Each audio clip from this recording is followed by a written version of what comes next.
Get ready to be jolted out of the ordinary and into a world where conversations are charged with intensity and facts. The Lightning Strike Talk Radio with your host, Mohammed Faheem, broadcasting live from the heart of the city on Chicago's Progressive Talk Radio, WCPT 820 AM. Welcome to a radio show that charges through the airwaves with an electricity like no other. Here's your host, Mohammed Faheem. Good morning, folks. Good morning, Chicago, and good morning to the whole world that is listening to us on the internet, on the heartlandsignal.com website. And good morning to everyone tuning in on WCPT locally over here in the Chicagoland area. I'm Mohammed Faheem, and this is the Lightning Strike. Our team today is actually traveling. Maria is in Scotland. Okay. And Mike Patino is in England heading out to Scotland. So they'll not be joining us today. Brendan is doing his thing in the background, getting the show on Spotify and Apple and getting the clips on and doing everything that needs to be done. There's a lot of work, folks, that we do over here. So I've got Dr. Sheila White joining me. Good morning, Sheila. Good morning, Chicago, and good morning, the world. We've got a great show, despite the people that are traveling. We've got some lightning that has struck again this week, so we're excited. And I've got Chris Hilbert joining us from Euless, Texas. Good morning, Chris. Good morning, Mohammed. Good morning, listeners. Thank you for joining us today. Well, we have a new and improved Chris, I have to say. I don't know. It's good to have this visual element going on today. Well, Chris is actually getting ready to come down for our fundraiser, folks. Don't forget that we have our first fundraiser scheduled for July 29th. That is a Wednesday in the evening at the Bolingbrook Community Center. Do come down, and you will find information about the tickets on our website, tlsradio.com. So please go and support us and do come on and meet us in person. Okay. And it's going to be a beautiful location. You just got to talk a little bit about that beautiful location, Mohammed. It's just, by the water, it's beautiful. The little things swimming in the water, the different creatures. It's awesome. Thank you very much to the Bolingbrook Chamber of Commerce for partnering with us on that, and of course the Bolingbrook Mayor Mary Basta for partnering with us to help us out with the fundraising dinner on the 29th of July. So great food. Remember to talk about that food. People love to eat. Great food, great speakers, great time. And so let me get started with my rant, folks. This is the Lightning Strike. Please remember that. Where truth doesn't wait for permission, okay? Today I want to talk about something that happened recently in New York City. Something the Democratic establishment spent millions of dollars trying to prevent. Something that, if the party is honest with itself, genuinely, painfully honest, changes everything about how Democrats win in 2026 and beyond, folks. I want to talk about Zohran Mamdani and what Tuesday, June 23rd, told us about the soul of this country. Let me set the table. New York City Mayor Zohran Mamdani's slate of progressives swept establishment-backed Democrats in New York's closely watched congressional primaries, ousting two sitting congressmen in a show of force for the Democratic Socialist leader of the United States' largest city, folks. 3 for 3. A clean sweep. Something is happening in our country, and people are sick and tired of the same old establishment supporting the same old Zionists in the world through our Congress and our dollars. So Brad Lander defeated Rep. Dan Goldman in New York's 10th district. Dan Goldman had been there for 4 or 5 terms, got swept away, landslide, okay, lost by over 30 points. Daria Liza Avila Chevalier, a 32-year-old community organizer and democratic socialist, narrowly but definitely toppled 5-term incumbent Adriano España, the first Dominican American ever elected to Congress, and the chair of the Congressional Hispanic Caucus. I mean, just imagine that happening. Claire Valdez won the open seat in New York's 7th District, defeating Brooklyn Borough President Antonio Reynoso. I mean, these guys are taking down like establishment heavyweights. Antonio Reynoso was the handpicked successor of retiring Rep. Nidia Velasquez. 3 different races, folks. 3 different opponents. 3 different neighborhoods, 1 result. If you want to join the conversation, feel free to call in. The number to call in is 713-773-9268. And that segment is What is on Your Mind. It's sponsored by your friend Ray Hanania at hanania.com. But let us continue the conversation. And Sheila and Chris, feel free to jump in whenever you want. So, Okay. 3 different races, same results. The people chose something new. Now, here's what I need you to understand about how these races were won. Because the margin wasn't close in 2 of them. Brad Lander, like I said, defeated Dan Goldman by nearly 32 points, folks. The Associated Press called that race within 10 minutes of the polls closing. Claire Valdez overtook Antonio Reynoso by roughly 20 points. Wow. These were not squeakers. These were not flukes of low turnout. These were statements. Mamdani placed himself on the opposing side of House Minority Leader Hakeem Jeffries. By the way, Hakeem had a meltdown. It's time for Hakeem to go, folks, and his leadership team. Yep. Speaker Emerita Nancy Pelosi, New York Governor Kathy Hochul, and he won. Let me say that again for the people in the back there, okay? He beat Hakeem Jeffries. He beat Nancy Pelosi. He beat Kathy Hochul, all 3 on their home turf, in their own state, in their own party's primary. That's Sweet. awesome. Sweet. And what was the response from Washington?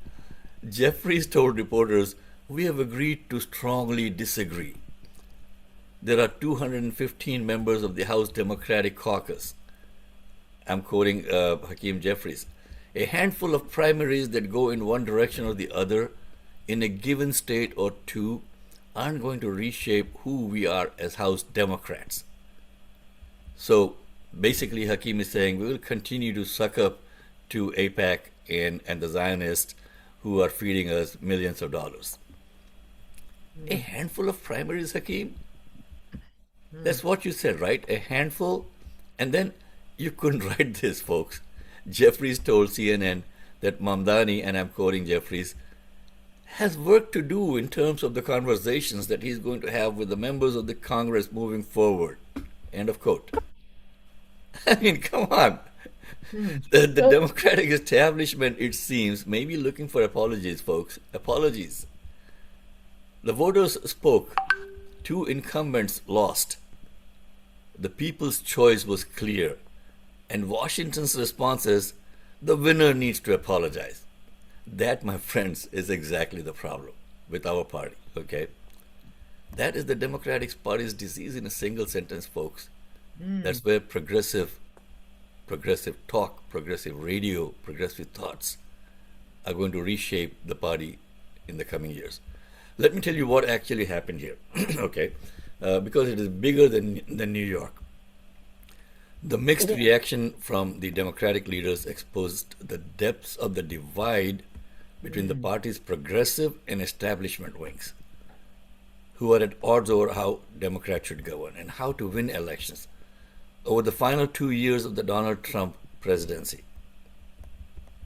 But here's what Brad Lander, the man who just beat Dan Goldman by 32 points, said about why this happened. Okay, and this is something that we have to pay attention. With Trump winning a second time via a coalition of low to middle income voters, Democrats were confronted with the reality that they were failing to show that they were fighting for working people. Those pulling the levers in Washington, Goldman, who received the endorsement of Pelosi, Jeffries, and Hochul, they've come to personify the type of candidate that the party's establishment so often favored, right? That is the core of it. The Democratic Party lost working people, folks, people like you and I. Not because working people became Republicans, but because the Democratic Party stopped being the party of working people. And the voters, immigrant communities in Upper Manhattan, working class families in Brooklyn, young people who have never been able to afford to live in the city their parents built, those voters looked at the Goldman Espaille Reynoso model and said, enough, that is not of us, okay? That is not us at all. And who is Mamdani? A 34-year-old democratic socialist who a year ago toppled the Cuomo dynasty to become the mayor of New York City, the largest city in the United States of America, right? He's a Muslim, he's the son of immigrants, he is a democratic socialist who in a race just 12 months ago beat the most powerful machine politician in New York State. And instead of playing it safe, instead of consolidating power and making nice with Washington, he walked onto the battlefield again. He endorsed 3 candidates against the explicit wishes of Pelosi, Jeffries, and Hochul. He campaigned relentlessly. He put his entire political capital on the line. And at Claire Vasco's victory party in Brooklyn, Mamdani declared, and I'm quoting him, a year ago, it was not the end of a political movement. It was the beginning. That is not the language of a local politician. It's the language of a movement, folks. That's the language of the lightning strike. Now let's talk about what this means for November, okay? And we'll finish off on that. Because the establishment's fear is that Mamdani is pulling the party too far to the left in an election where Democrats need to win swing seats to take back the House. Giddy House Republican operatives now has vowed to weaponize Mamdani and his slate to undercut the Democratic brand in competitive midterm elections. By the way, we have one of the candidates who won the primary in Illinois 16th joining us at the 9 o'clock hour with the Congresswoman Murray Newman to talk about him. And again, young person, you will be really, really happy to meet him. I'm going to keep his name secret for now, okay? So Republicans framed Mamdani's victories as signals for where the broader party is heading this fall, with the National Republican Congressional Committee stating, Tuesday was the night of the Democratic establishment officially surrendered to Zohran Mamdani and socialist wing of their party. The Republicans are running scared, folks. I hear that argument. I understand why Washington is nervous, but I want to challenge it. Here is the counter argument, and it is a powerful one. Those victories follow other contested primary wins for upstart progressive and socialist candidates in recent months. Don't forget it, okay? Graham Plattner in Maine, Randy Villegas in California's swing district, Chris Rabb in Philadelphia, Adam Hamaway and Analilia Mejia in New Jersey, and don't forget Abdul Al-Sayed and Lieutenant Governor Peggy Flanagan are top contenders in the Democratic Senate primaries in Michigan and Minnesota. This is not a New York thing, folks. This is a national thing now. Bernie Sanders put it plainly, okay? Again, I'm quoting Bernie Sanders. I love the guy. The American people in New York and increasingly all over the country are sick and tired of the status quo establishment politics. I think you're going to continue to see it. And Rep. Ro Khanna, who was here as a guest with us a couple of months back, one of the most sharp political minds in the country and a potential 2028 presidential candidate, said on Tuesday's results show that we have a new party. Here are the lessons, and I'm speaking directly to the Democratic establishment now, okay? The consultants, the fundraisers, the Washington and Springfield insiders who keep doing the same thing and expecting different results. Lesson one, Gaza cost you. Let's not forget it. Mamdani and his slate were openly fighting for dramatic change on key issues, with Israel's genocidal war against Palestinians in Gaza and affordability chief among them. Espaille, the chair of the Congressional Hispanic Caucus, fell to a 32-year-old community organizer who helped organize pro-Palestinian protests at Columbia University. You cannot keep telling Arab Americans, Muslim Americans, progressive Americans, and young Americans that their concerns about Palestinian lives are a distraction. Hmm. They are not a distraction, they are a deal breaker. Lesson two, incumbency is not a shield anymore. Dan Goldman had the full weight of Pelosi, Jeffries, and Hochul behind him. He lost by 32 points. The old playbook, right? Raise money, collect endorsements, protect the establishment, does not work when voters are angry, folks. And voters are angry. Lesson three, the youth vote has a new home now. A lot of younger voters have lived with the Democratic Party whose branding has suffered. They view the establishment-backed elected officials as part of a system they don't trust. It's as simple as younger voters and a young mayor who don't view the party as an opportunity for political and economic empowerment in the same way older voters and older officials did. Lesson four, Hakeem Jeffries has a math problem. With a new crop of progressives joining the House, Jeffries will confront a more ideologically leftist party than the one he faced in 2023 when he rose to his position. Two key questions will shape his path. Do these progressives want him to be their speaker? And can he build a majority without them?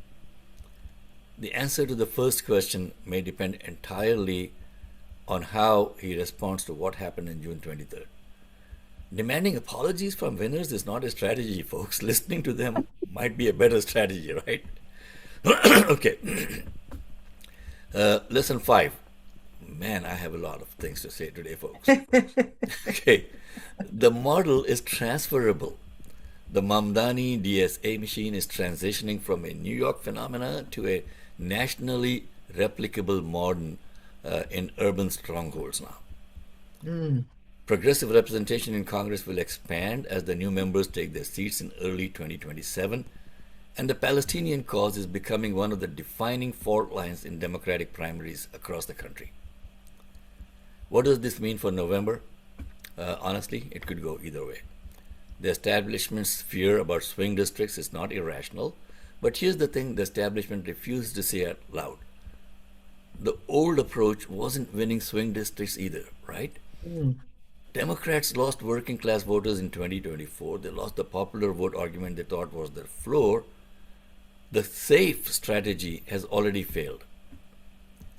Senator Peter Welch of Vermont, who understands the moment, has said, we have to represent the voters.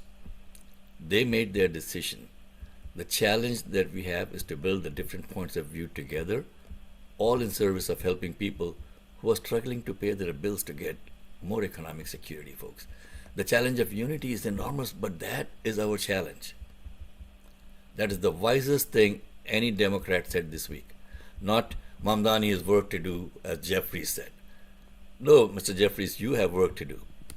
Not a handful of primaries won't reshape us. Yeah, but the challenge of unity is enormous, and it is our challenge. The Democratic Party is at a crossroads, and what happened in New York 5 weeks ago is a signpost. One road leads to 2028 with a party that looks like it did in 2024, moderate, cautious, poll-tested, corporate-friendly, and losing. The other road looks like Zohran Mamdani, young, multiracial, unafraid of the word socialist, willing to fight on Gaza, willing to fight for working people, willing to take on its own establishment.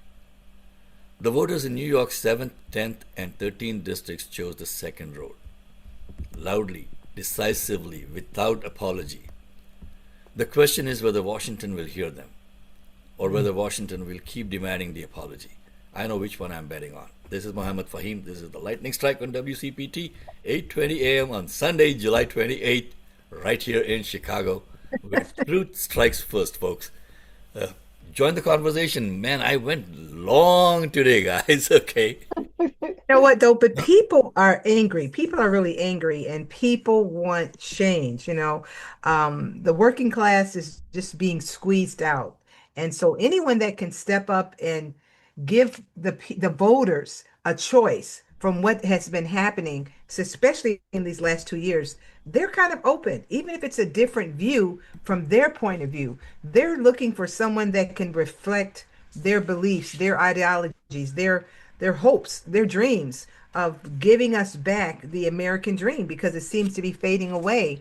The billionaires are swallowing up a lot of the freedoms and things that we have to do. So people would just want change. So I understand Yep. what's happening. It's kind of like the politicians now are kind of like Jello, trying to nail Jello to a wall. It's just Yep. like just loose. We don't know what to do, what to look, who to believe in. So it's an alphabet soup now. Whoever gets in, doesn't matter the name and what they believe. If it kind of lines up with the majority of the voters and what they're striving for, I think that's who's gonna make a difference. Yep. And here's the thing, Sheila. Just look at what happened in the Illinois primaries. In the 8th district, they brought in Melissa Bean, who has been a congresswoman in the past, against the wishes of the people. Melissa barely managed to beat a young challenger, Junaid Ahmed, okay, and who was supported by Bernie and DSA and others. The winds are shifting, folks. The winds are shifting. And again, if you want to join the conversation, feel free to call in. 713-773-9278 is the number to call in. Chris, you had something else on your mind that you wanted to share with us this morning. We are going to have a guest joining us at 8:30. I don't see them joining yet, and if they join, fine. If not, we will continue the conversation. Go ahead, Chris. Okay, thank you, Mohammed.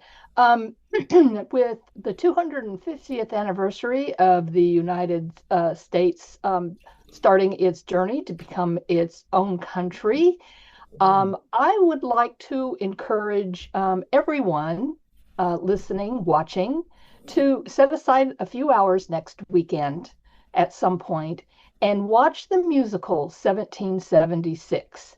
If you haven't seen it, you're going to be amazed. And if you have seen it and it's been a while, it's time to watch it again. It is based on notes and letters and other documents of what was going on at the time leading up to the signing of the Declaration of Independence. Um, it's just amazing. I think it's just brilliant in the way that it was done. It was first put on Broadway in 1969, and it's a musical drama directed by Peter Hunt, written by Peter Stone, and the music and lyrics are by Sherman Edwards. And its first run on Broadway in 72, it ended up with a Tony Award. And it has a lot of people, us older people, know. There's people like William Daniels, Ken Howard, Blythe Danner. The younger audience, you won't probably recognize those names, but they all did an exquisite job. It's also slightly humorous as well as very dramatic. So you run the whole field of emotions, and the last 3 minutes is a tearjerker for just about everybody. Just an FYI, have your Kleenex ready for the ending. So, Where Chris, can you see that at? Where can you see that? What yeah, platform? that was my question. Well, it just kind of varies. You can probably find the DVD or a Blu-ray disc on Amazon or eBay or even maybe Facebook Marketplace. I don't know. Okay. And at the last I checked, which was a few days ago, there was the ability to watch it on YouTube as well. Now, Okay. if you're going to buy it, there's like 3 or 4 versions out there floating around. Some of them are used, but there are 2 versions of a director's cut. There's an extended version, then there's the director's cut, and then there's the version that they aired on TV. That is missing one of the most important songs, but Nixon was having a hissy fit, and so they removed it for broadcast. And Mm. the song they cut was called Cool Conservative Men. Okay. Um, Wow. That's Cool conservative myth. I like that's that. yes, that's a Yes. yeah. show today. Yeah. The number to call in, folks, again is 773-763-9278. So 773-763-9278 or WCPT. This is the Lightning Strike. I'm your host, Mohammed Faheem, with my co-host today, Dr. Sheila White and Chris Hilbert on the team. The rest of the team is traveling. Congresswoman Marie Newman would be joining us at the 9 o'clock hour with her guest, Paul Nolly. So I'm letting the name out now. Paul Nolly.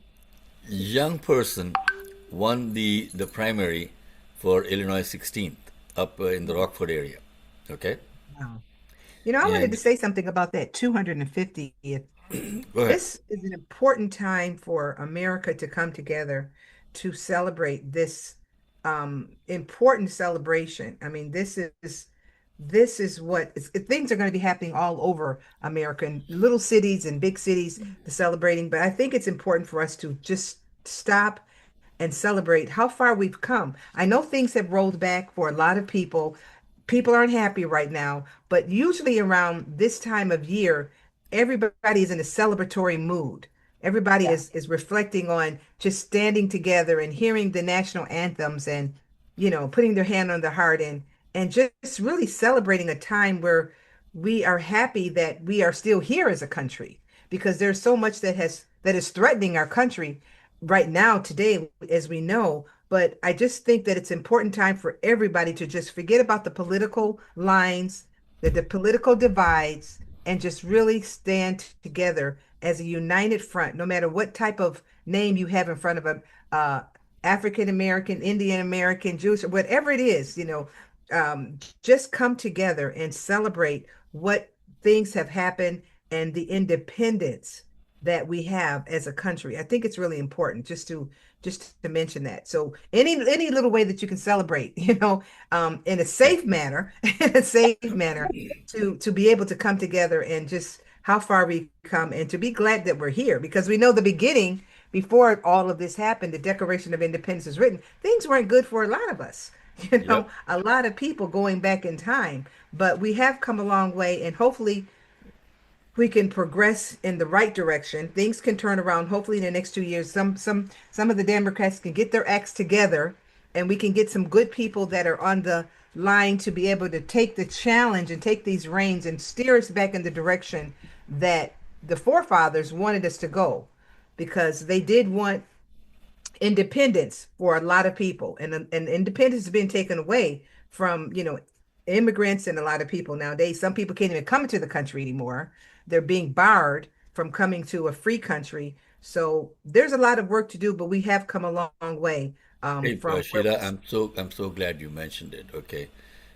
Remember, folks, this is our country. Okay. This is our country. We're not going anywhere. We are not going to be uh, talking to you from another country because we don't like the country. We don't like the people that got elected. A lot of people said, "Oh, if so and so got elected, I'm going to leave the country." Nobody did. Okay, this is our country.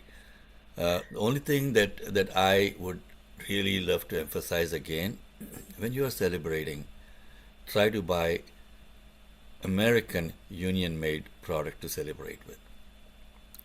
Don't look at the cheapest possible import from China that you can buy to express your American pride, folks. That is not how it is done. Mm, I mean, I go out in the market and I see all these buntings and these little handheld flags and all everything made in China. mm, wow.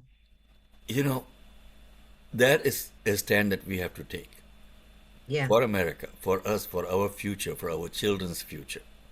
Hmm.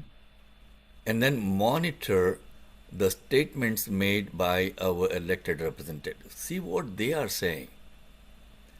Most of them will be saying things to hold on to their seats. They will be blaming in each other, throwing mud at each other, keeping the elections in mind. Hmm. July 4th is not the day for that. Yeah, that's We right. are preparing a very powerful show for July 4th, Sunday. And feel free to tune in and listen to the show and then go back. Our YouTube channel is at TLS Radio.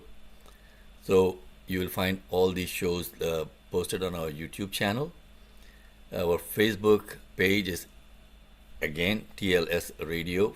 So go Facebook, go to TLS Radio, subscribe to the show so that you get to see what is happening over here on a regular basis.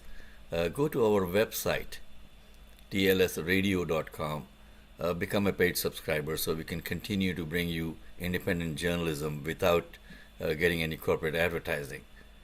Those are the things that you can do to support us over here. Okay. It's important, Mohammed, because I saw a recent poll recently on CNN, and they were talking about obviously what's going on in America, but they were saying that even Obama was the most popular president on a poll, even more so than Kennedy, Abraham Lincoln. The list goes back, and so people are just trying to reach back and see what can they get to. They want hope. They want hope. They really do want change. And at that time, there was a lot of people that were hopeful, Republicans and Democrats, because things have really made a turn over time. So as we talk about the 250th, hopefully people can be able to look at a direction and say, this is where I want to go. These are the candidates. Like you said, this is our country. These are the candidates that reflect my belief, what I stand for. And if it's an alphabet soup, as I call it, with all the letters mixed up and people can't hardly pronounce the names, hey, let's go for what you believe and what's in your heart as far as making America a better place for all of us to be in, because it's really, really important. Because the district that we're doing, the district watch, is really important, holding people accountable for what's going on in their districts. I mean, that's the grassroots. That's where it starts at. So I'm so glad that we have that, and that we can hold our elected officials accountable, because we need that, because we cannot continue to go down this drain. Yep. They're talking about draining the swamp. The swamp has never been drained. It has never been drained. It's just allowed more things to come in. Get larger. Yeah, don't let Trump know that, Sheila, because then he's going to blame people taking a razor blade and going to the bottom of the swamp and cutting the liner on the swamp. Okay. Well, you know what? Like Chris said, there's bigger ones that have come in, bigger creatures have come in and swallowed up things. It's crazy. And speaking of the pond or the whatever, what's happening? We gotta mention that. We gotta bring it up. It was beautiful before they touched it. It wasn't that bad, but now it's like crazy. Hey, the initial contractor on that was a company called Green Water Services. What do you expect, folks? I mean, okay. Living up to their name. I guess they want to get true to their name. But I wanted to change the conversation a little bit, folks, and talk about the recent Supreme Court decisions, okay? Remember, the Supreme Court is basically coming to the end. It's in the final days of its 2025 to 2026 term. And they have come up with several major opinions already. And some more high-profile rulings are expected in the next few days, right?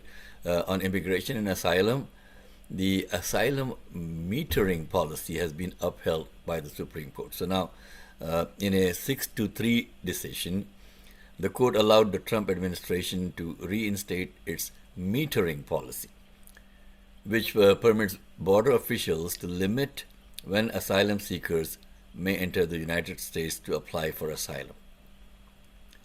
The majority interpreted this federal immigration law as allowing the practice, while the dissent argued that it undermines asylum protections. So once you come up to the border and you apply for asylum, you're supposed to be allowed to come in while the process takes its place.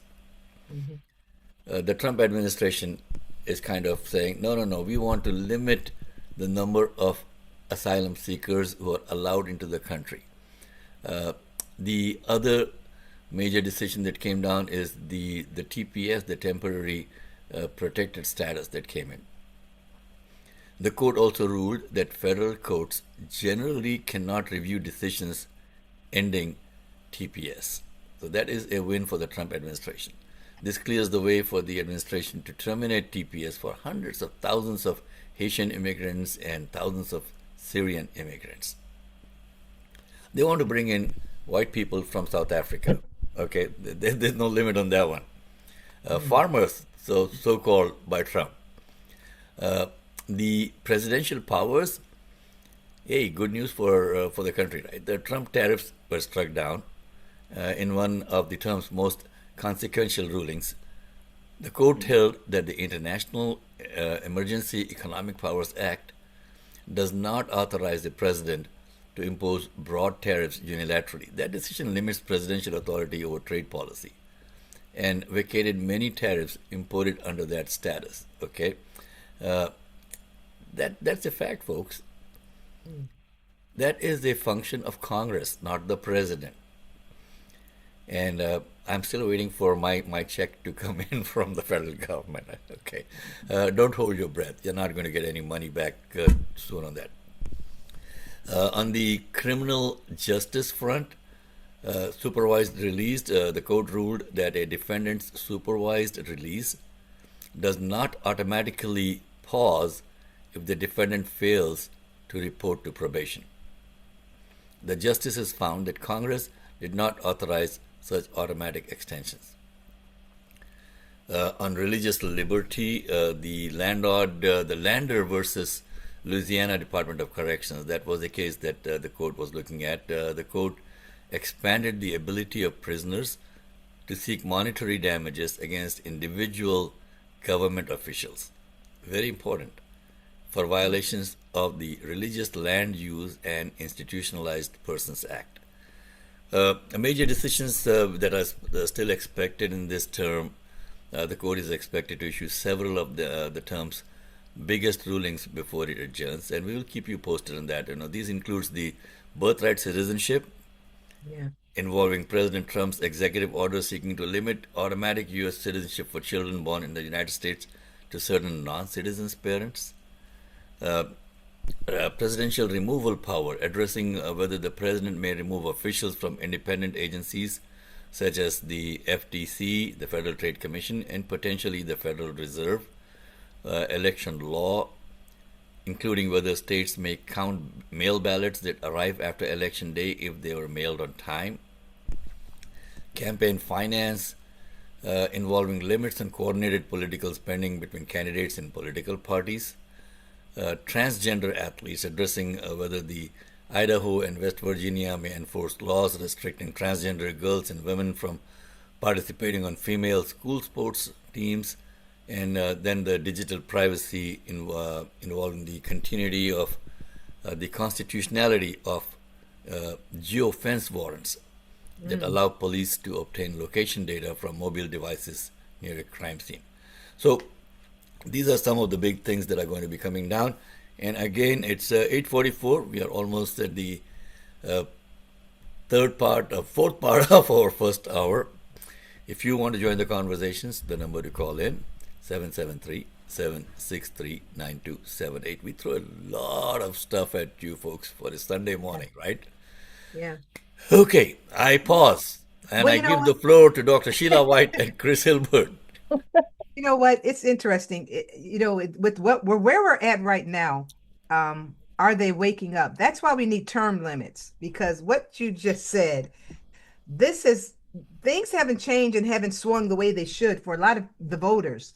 And that's the reason why we need new blood in the Supreme Court. It doesn't need to be a lifetime, sentence there. We need new blood. Because things change, times change, circumstances, and we need more people in these offices, not just make it a political career. So once you get in there, whoever's kind of floating your boat, you can just stay in there and it doesn't matter. There's no repercussions. They're not the voice of God. I'll say it that way. We have fundamental rights as humans, and our humanity matters. Our humanity counts, and we should be our brother's keeper, looking out for each other. And these people that are in power right now, especially in the Supreme Court, you think if it goes to that point, justice will happen, but not all the time. And especially with what's happening now, people are afraid to speak up against this administration, and they're kind of having a field day, getting a lot of things happening and shaking up a lot of people and changing a lot of things and going against the grain of the Constitution. Yep. Who would ever thought that would happen? That someone would come in and say, I'm going to do it just because I can, because I want to. Oh, I'll just start a war. I don't know when we're going to get out. I don't know how we're going to get out. I'll just do it because. Oh yeah, the war. I'm so glad you brought it up. It was supposed to have been an MOU that there's going to be no wars, no strikes for 60 days while things get worked out. And then our little genie comes out of his bottle, Netanyahu, and goes and starts hitting on South Lebanon. Let me ask you this, folks, again, to our listeners out there. Does it make sense? Netanyahu is continuously yanking our chain and saying, I don't give a darn as to what the US president signs or agrees to. They have not consulted us. Yeah. Since when are we supposed to consult Netanyahu for American foreign policy? Right. So the president goes and he has this big smile on his face. His diaper was, I guess, dry that day when he signed that MOU, and then literally within the next few hours, Netanyahu and Ben-Gvir and all of those people, they come out and saying, that doesn't apply to us. We're not going to listen to what the American president has to say. Yeah, well, then we should stop sending money. If they're not going to listen to us, they don't get our money. It's that simple. It is that simple. Yeah. No more money for Israel. That's it. You're done. Yeah. And that is how, if you continue to feed a druggie with their drugs, they're not going to listen to anyone. They're just going to continue to do what they are doing, right? Yep. And what Tough love. business does Israel have in Lebanon, folks? It's not part of Israel. No. It is not the West Bank or the East Bank or whatever, right? I mean, did they get an invitation to go into southern Lebanon and bomb the people out of existence? And it was so, it was so unreal. They got watch parties. I don't know if you guys saw that or not. They have watch parties with big screens where people are sitting there and clapping when bombs are falling on innocent people in southern Lebanon. That's a lot of hate that you That have is a to lot of have. it. That is And a lot. Putin is sitting back enjoying it because it's putting him in a position for people to thumbs down America. I mean, Yep. And even when they were bombing Gaza and other places, uh, they had parties. Oh, Bassem has now joined us. He joined us very late. So let's bring Bassem in. And this was the guest that we were expecting from UJF. And let's see if we can bring him in. Oh boy, we're going to run short on time on this one. We got only 10 minutes to finish off the segment. Good morning, Bassem. Good morning. Well, we were expecting you about 20 minutes back, my friend. I've been on the Google Meet. They sent me a Google Meet. And Oh, so, nope. We do this thing on Zoom. We are the first and only radio show, Bassem, in the country doing this on Zoom. amazing. And the audio goes directly to the radio station and gets pumped out over the airwaves locally and all over the world on the heartlandsignal.com website. And we end up with a nice video, so we get to see your face. Okay. But we got about 10 minutes to finish off the first hour, Bassem. And if you could please introduce yourself to our co-panelists over here. We've got Chris Hilbert joining us from Texas, Dr. Sheila White joining from Joliet. I'm Mohammed Faheem. And Bassem, tell us about you and who you are. So I'm from Sacramento, California, a school board member who's been involved in politics for a few decades, helping elect progressives and good folks around the country. And it's an honor to be with you this morning. Well, wonderful. See, Basim, one of the advantages of doing this the way that we are doing on Zoom, we can have a guest from anywhere in the world. and we can do the show from anywhere in the world. I did the show twice, 2 Sundays traveling from Pakistan. We have had guests from, believe it or not, from the front lines of Gaza coming in over here locally into the American market. Nurses and doctors talking about what is happening over there. And I don't know if you got a chance to, obviously you did not get a chance. My rant in the morning was about how the Democratic Party leadership has lost its moorings, and how leaders like Hakeem Jeffries, who deserves to be definitely primaried, and if you want to do something in that regard, count us in, Wasim. So talk to us about the UJF. What is it? So the Unity and Justice Fund is a super PAC that came onto the scene in 2024. They work with allies like Justice Democrats, Working Families Party, and just out there to help elect good folks that are going to fight for the working class people of America and put the people's interests before special interests. Well, that's something that we've been doing for 3 years now on the Lightning Strike, Basim. Okay, we are constantly challenging the establishment. We want to elect people who are responsible to their electors and not to their donors. And then we want to hold them accountable for their actions when they are in office. So we got something, on the same wavelength as what you are trying to do. So what are the recent elections that you have been involved in, and where do you plan to be in the next few months? What is happening in your world? So the Unity and Justice Fund came onto the scene with the Mamdani campaign and other races from Illinois to California. But Mamdani kind of put the Unity and Justice Fund on the scene when it was the largest institutional funder during the primary, and then pivoted earlier this year to the Nida Alam race in North Carolina, which was a very close race. And it focuses on marginalized communities, turning out marginalized community, Black, Latino, Muslim, API, Asian Pacific Islander, and young voters under the age of 35. So that race, Nida Alam lost by less than 1%, less than 1,000 votes. Wow. But what it showed folks is that these communities, when they show up, they mean business, and they could be the margin of victory at all levels. We're talking about the local, state, and federal level. And so the challenge is that the Democratic Party over the years has not done micro-targeting of these communities. But we started doing this in California, and it works. It works. These, unfortunately, these are low propensity voters, but they're also low hanging fruit when you know how to engage them. When you speak their language, you know the issues they care about, and you go and target these communities, they turn out.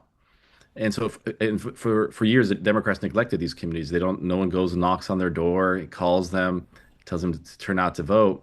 But we know how to turn these folks out. And then we pivoted to other races. You had some races in Illinois. On a smaller scale, you had Junaid Ahmed and Karabo Ghazala in Illinois 8 and 9. And those were close elections. And I'll tell you, for example, Junaid Ahmed, he lost by 3,000 votes. 11,000 Muslims didn't vote. 11,000, about 5,000 voted, 11,000 stayed at home. So, as long as the voter turnout of these communities stays low, we're gonna lose some of these critical races. But when they turn out, like we saw in Dr. Adam Hamawi in New Jersey 12, Yep. History was made. It was he won by such a wide margin with a mandate now in New Jersey, and now Michigan's at play, Texas is going to be at play. And Michigan, you have the Abdul Sayed race, where that's an anchor race for so many other races in Michigan. Yep. And there's over 200,000 Muslim and Middle Eastern voters alone that can sway, the election in Michigan. So you have high turnout. You're gonna, these candidates will win. And then in Texas, you have Tellerico running against Ken Paxton. Yep. And I gotta say, I gotta thank Ken Paxton because he's been attacking different communities, been attacking the immigrant community, the Muslim community, and so he's doing our job for us. He's really upset a very important voting block in Texas, which you have over 300,000 just Muslims alone, registered Muslim voters, And Beto lost by 220,000, Yep. right, in his Senate run. So these are going to be important races. So these communities show up, they win. And Well, so that and that is the biggest challenge, Basim, that we have about communities showing up, right? Especially in our neck of the woods over here, the voter turnout is so abysmal. In the primaries, it was less than 20% across the board in Illinois. Okay, yeah, yeah. 20 to 25% max in Will County, where I am from, it was less than 19%. Okay, and like you were saying, if the micro communities are targeted, the micro targeting, it can swing any race. One of the things that I am critical of is when you plan to run as a candidate, and if you want the support of your community and the other micro communities that are there, do something for the community at large before you decide to run. Yeah. Okay, just don't get up in the morning and say, I'm going to run for Congress, I'm going to run for this. Look at the candidates who won in New York recently in the primaries. They all had excellent public service backgrounds before. I mean, Chevalier, for example, was a community organizer who went to bat for Gaza openly, and you know, she did things before she decided to run for Congress. A lot of the candidates that I'm seeing over here, I mean, you mentioned a couple of things over here in Illinois in the 8th and the 9th district.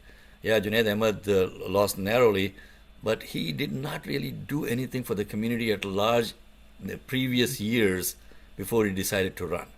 And if you just want to depend on the Muslim community votes to win, you're not going to win. Okay, you got to bring in the bigger coalition also. Melissa Bean came out of the woodwork, and I was so dead against her because the again establishment candidate who had been out of office for about what 6 8 years or something more than that, and she had lost her previous run. I don't know how she's going to do, but once you are set like Melissa Bean and Dan Biss, for example, in ninth, they're going to be very hard to beat in the next election in the next primaries because these guys have got their roots in now in the district.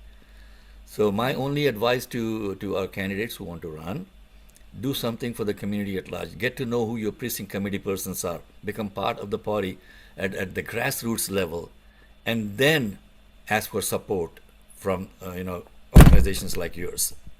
Yeah. Well, I'll tell you, I mean, to be fair to Junaid Ahmed, he did run before, and Junaid Yeah, I Ahmed was know. endorsed. He was endorsed by Bernie Sanders, a Working Families Party, just as Dems. I mean, he had a Yep. large coalition supporting him, and it just look some of these communities, if they don't show up, we're just not going to win these races. And Well, so, the excuse this year was, oh, it was Ramadan. Okay, Mm. okay. So I'm talking purely from a Muslim yeah, perspective, yeah, yeah. folks. So Dr. White and Chris are shaking their. What is Ramadan? Yeah, okay. We have our priorities change a little bit.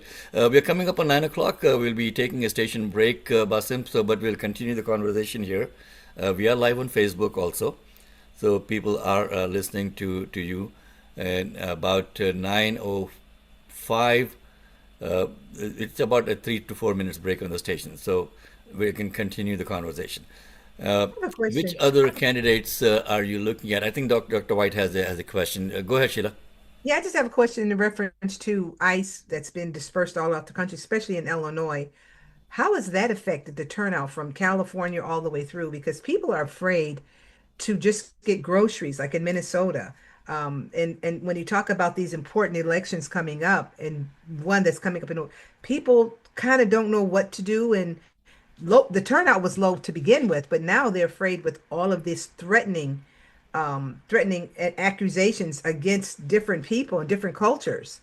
They're afraid to show up. So how has that affected your demographics as you're working with this? It does impact. I mean, we've heard reports of ICE agents near polling sites, and just it's intimidation. And so, it's this is unfortunately the sad reality of what's happening today. But if folks turn out and we win the midterms and we win the presidential, then we won't see this harassment anymore. And and Yeah. and our communities of color who are facing the brunt of this intimidation will start pushing back. And so we need all the communities to come together and just say enough is enough. Mm, mm. That's important. That's really important. And what do you think that we can do to help this cause? Because we're all in this together. We're all in Right this now, together. vote. We got to get everyone to vote. We got to win more races. I mean, look, after Yep. what happened in New York on last Tuesday night, it's maybe a tidal wave is coming if we continue getting folks to get out and vote. There's Millet Kuros, in Colorado. There's a lot of important races happening all around the country. And so we just have to push our communities and just let them know that your vote matters.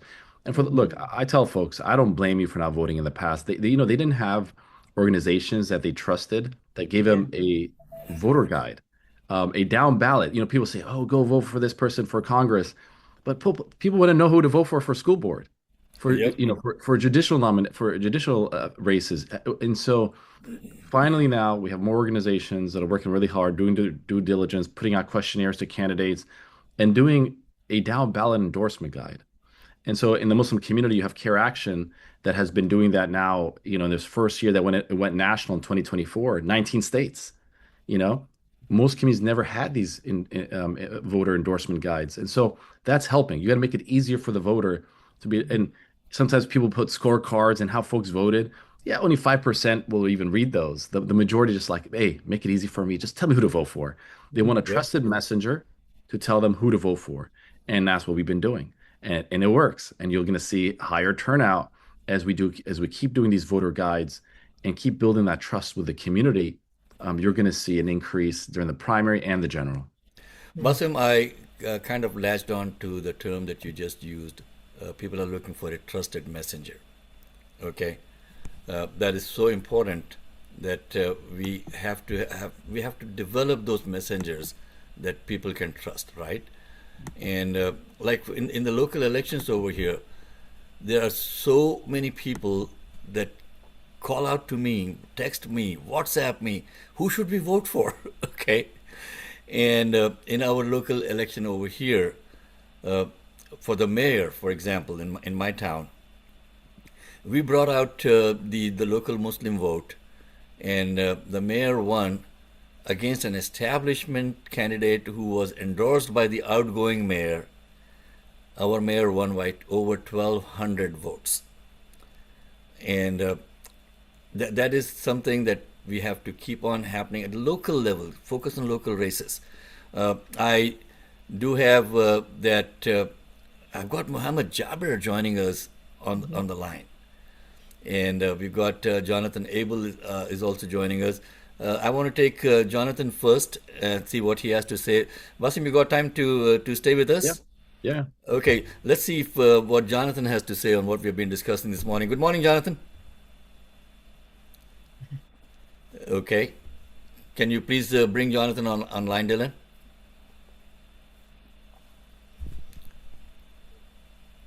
Okay, I can't hear him, Dylan. Talk where facts matter. So I can't until we're back from break. I can't patch Oh, him through. okay. So we're still on break. But Okay, my apologies. Yeah. No, you good. But about in a minute, okay? I'll put him on. Okay. Okay. Yeah, it's 9:04. So yeah, Want to go Jonathan first and then Muhammad? Yep. All right. Perfect. Yep. We got about a minute and we're coming back. Okay. Facts matter. Okay. Thank you. Yes, Yeah, sir. WCPT is an NBC affiliate, Basim. So we do take the NBC news at the top of the hour. And you've got about 150,000 listeners across the country listening to us online currently. And also when we post this on our YouTube and Facebook pages, you have a lot of residual, people watching and listening to what you're saying. So let's see what Jonathan has to say in about 30 seconds and continue the conversation. Folks, our guest on the show today is Basim. And Basim, how do you pronounce your last name? I'm Alcara. Alcara, okay. And Basim is with UJF. You want to, again, reintroduce for our listeners joining us in the second hour what UJF is, Basim? Yeah, Unity and Justice Fund is a Community Acupuncture, Rep Shy, Pride Coffee Roaster, Illinois Vets for Change, Oh, SAG-AFTRA, that's and the Center on WCPT Homestead. coming back The following program, The back with Lightning us. Strike, is sponsored by Mohammed Faheem, and to the extent applicable, their guests. The views and opinions expressed therein do not necessarily reflect those of Heartland Signal, LLC, or its management. Well, that's the station Welcome saying back to that Lightning whatever I'm Strike, saying, Mohammed I'm Faheem. responsible for. Okay. And Congresswoman Marie Newman has joined us also. Good morning, Marie. Good morning. So we got a guest, Bassem Alcara, joining us from the Unity and Justice Fund today from California, Marie. Well, welcome, Bassem. Thank Okay. you. Good to And see you we again. also have Jonathan Abel on the line, wanting to tear into what we have been saying this morning. Good morning, Jonathan. Good morning, Mohammed. How are you? I love the show. Not bad, you know. I've been listening to you for a while. Really enjoy the show. Love the message you're spreading.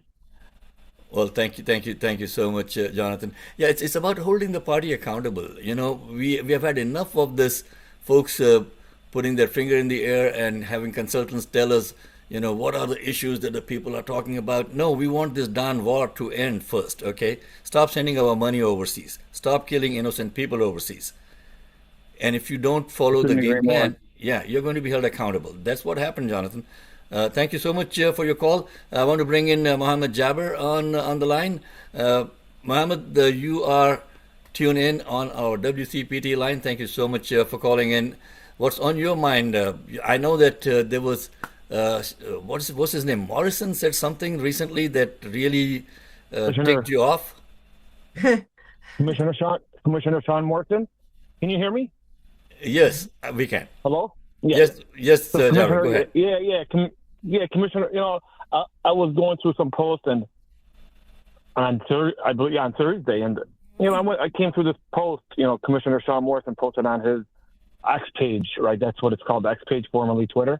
Okay. And you know, his post said, "Well, New Yorkers, you have got that going for you." I guess he was upset that, you know, New Yorkers voted for three candidates, and I like to call them just candidates, right? You know, I know people are labeling them as socialist, communist, but it's just a bunch of baloney, right? They're just candidates that ran for office, and they won. The people voted for them, right? And then then at the end of it, he posted a picture of a Muslim, a female Muslim with a hijab, and he said 911 was your fault. Got it, with a check mark, and then shaking his head. And I'm like, you know, we're you know, today's Sunday, and I sent this to a few friends, and they were like, "This is racist. You know, this is a very racist post." And it's surprisingly no one's calling for his removal from the Republican Party, or even removal from his commissioner seat that he holds in the 17th district. And I think this guy should be forced to step down. Absolutely. You know, this is, you know, and he represents 35-40% of the Muslim community in the 17th district. You know, we have from 77th in Harlem all the way to 183rd in Harlem, going to LaGrange, back to going back to 79th Street in LaGrange. So he represents a large Muslim population, and this is what he posts, and he gets away with it without any consequences. And there should be, like, these elected officials should be held accountable. Well, that's what this show is all about, Mohammed. And both Marie and Chris had their mouth open. If you had been on our Zoom feed, you would have seen their mouth falling open on this thing. We have got these racist people out there, folks, and they could be on either side of the party. Okay, don't forget that. Right. Don't think that we don't have any racist people in our Democratic Party. Jabber, you want to say a little bit about who you are and what was the moral step you took recently? Well, yeah, you know, I was a former school board member for District 230, and I'm very involved in Orland Park locally. You know, and when more, you know, you're going to have more people running, and what this is going to do is going to kind of have people look at it and think, "Oh, should I vote for this individual?" Right? You know, I don't know by how much or how many, but you know, it doesn't matter. You know, these posts shouldn't be it shouldn't be allowed. There should be consequences, because what this does is it kind of allows other people to look at it and think, oh, should we be voting for these individuals? And people need to get together. Community leaders need to get together, kind of bring this up, tell the Cook County commissioners, tell the Republican Party, this guy has to be kicked out of the party and he has to be forced to resign from office. Well, let's make this a movement over here, Mohammed. And thank you so much for calling in and letting us know what is happening, folks. One of the segments that we have, and Basim, for your information, we started a segment called District Watch, and what we are doing is we are having candidates who have run for office recently, who plan to run for office on the first and third Sunday of the month, to come in and talk about issues that they saw on the grassroots level, and and then hold their elected representatives in their districts accountable. So for 2 years, these guys are going to be our these are going to be our eyes and ears on the ground in the districts that they're running, and this could be all over the country, not just in locally in Illinois. Chris Hilbert is producing that segment for us, and Chris, thank you so much for taking the lead on that. And folks, if you want to be part of the District Watch community, send an email out to Chris Hilbert. That is CHILBERT@tlsradio.com. Okay, so back to Basim and Murray. I don't know if you have been introduced to Basim or not. I think we have met before. We met and virtually, I think in person, and yeah. Marie was one of our heroes when she was in Congress, and she was a fighter that we needed. And of course, special interests came after her, and I think that's what motivated so many people to now get in the fight, because what happened to her and Andy Levin and other amazing allies around the country, Jamal Bowman, Cori Bush, AIPAC came after them because they stood for justice. They stood for marginalized communities. And so, of course, we will never forget Congresswoman Marie Newman for her advocacy. I'm from Gaza, so this is all personal. This is someone that really fought for our community, making sure that our voice is heard in the halls of Congress. And so, Marie Newman, we appreciate you. We thank you for your leadership and everything you've done, and we hope you'll run again. Basim, thank you for your work. I just want to mention that it takes much more than an army. It takes it takes passion, it takes desire, and all the things. But it is an army of many. So thank you for your good work. Absolutely, and we got soon to be Congressman Paul Nolly joining us. Good morning, Paul. Good morning. How you doing? Doing good. And I know that you're Marie's guest, and we have spoken extensively also a couple of weeks back. That's right. And I'm so glad that you're able to join us this morning on the Lightning Strike. Folks, if you want to join the conversation, the number to call in is 773-763-9278. And thank you for Jonathan and Mohammed Jabber for calling in to talk about issues, and appreciate what we are doing over here. Also, do remember that we have our first fundraiser for the show coming up on July 29th in the evening at the Bolingbrook Community Center. Please do come and support the show. We don't take, Basim, we don't take any corporate advertising on this show. Okay, we are completing our third year now with no corporate support, no corporate advertising. We don't want these people telling us what to talk about and what not to talk about. Okay, Marie, Paul is all yours. Good morning and welcome to Ignore at Your Risk. Great discussion so far today. And just continuing on, I have a couple of things I want to add in.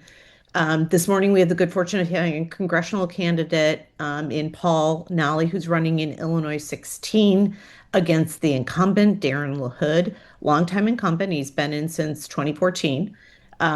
Paul grew up in the Rockford area and has worked in nonprofits and community service. And today he's the executive director of Project First Rate, which I want to hear about. We'll save that to the end, but welcome, Paul. Thank you so much for having me. Good to be with you. Great. Marie, we do have more time today because Maria is in Scotland. Oh my goodness. Well, God bless. And I'll open it up. I have a few key questions and then I'll open it up to the team. Paul, if you can stay a little bit longer than we said, and that's based on your Absolutely. timeline. So great. Yeah. So, Paul, so good to have you. This is very interesting to me. I will tell you, background, Paul and Mohammed have talked on separate terms, but Paul called me a few weeks back and I thought, wow, he's brave. God bless. And the reason I say that not is because any one reason, but that he's running against an incumbent. I know very well what that's like. And then secondly, notoriously, Illinois 16, for background, everybody, they are R11 district. That means that they typically win the district by 11 points, meaning the Republicans do. So that's not a small thing, and I don't want to lose that in the shuffle here. But what I do want to know, this is a big, bold move, Paul. Why are you running? Tell us a little bit about it.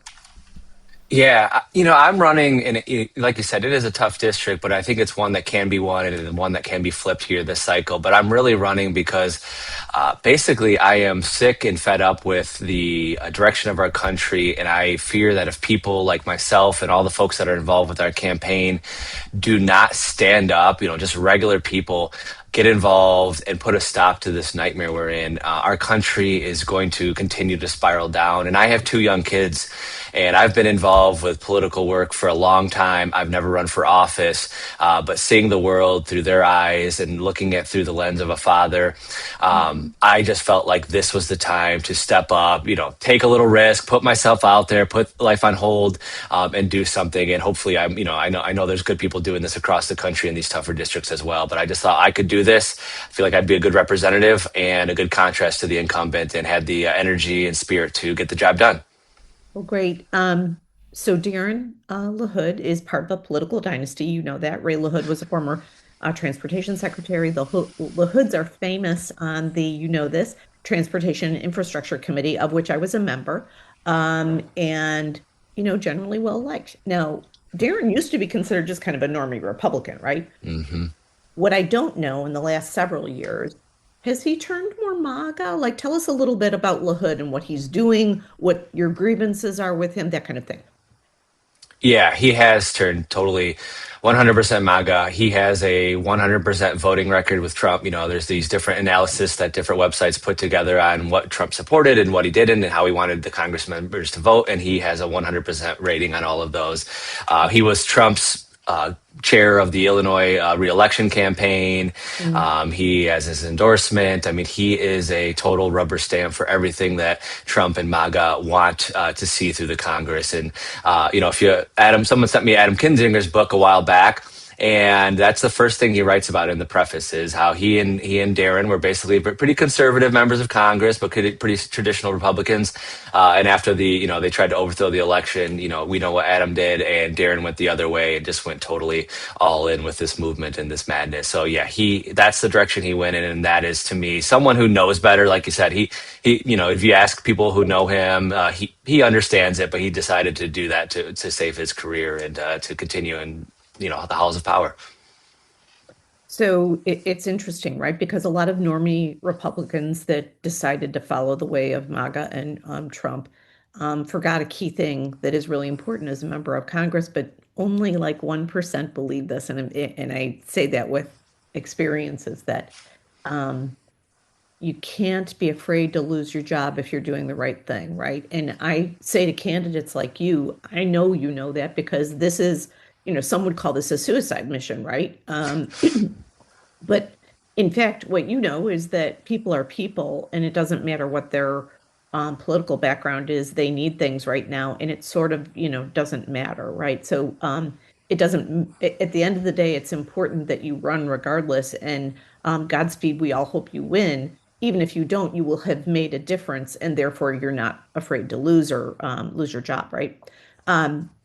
So to that end, can you point to some things in your district that Darren has done that suggests to you that, in fact, he doesn't understand that principle, is that, keeping his job is more important than the people? If you can point to a couple things you feel like sincerely he doesn't really care about the constituents, he's much more interested in keeping his job.